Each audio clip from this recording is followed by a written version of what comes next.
और अभी खबर यह है कि पाकिस्तान ने क्रिप्टो में भी भारत को पछाड़ कर रख दिया है। व्हाइट हाउस के बाद पाकिस्तान क्रिप्टो काउंसिल के चीफ एग्जीक्यूटिव और मुआविन खुसूसी बिलाल बिन साकिब की अमरीकी सैनेटर्स और अरकान कांग्रेस से मुलाकातें हुई हैं। दोनों ममालिक में ताउन से क्रिप्टो और ब्लॉकचेन के मुस्तकबिल पर तबादला ख्याल किया गया। साथ साथ पाकिस्तान में इस हवाले से पेशरफ के बारे में भी बताया गया।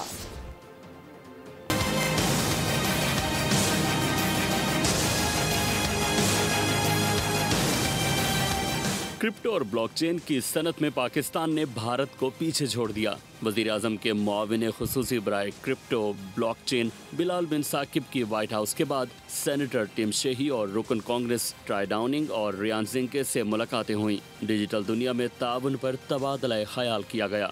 क्रिप्टो और ब्लॉकचेन की सनत में पाकिस्तान की तेज पेशरफ्त से आगाह किया। इससे पहले बिलाल बिन साकिब व्हाइट हाउस में executive director digital assets Robert हुआहेन से मिले। दोनों रहनुमाओं ने क्रिप्टो करेंसी, ब्लॉकचेन टेक्नोलॉजी और डिजिटल एसेट्स के मुस्तकबिल पर तफसीली गुफ्तगू की और दो तरफा ताउन के इम्कानात पर बातचीत की।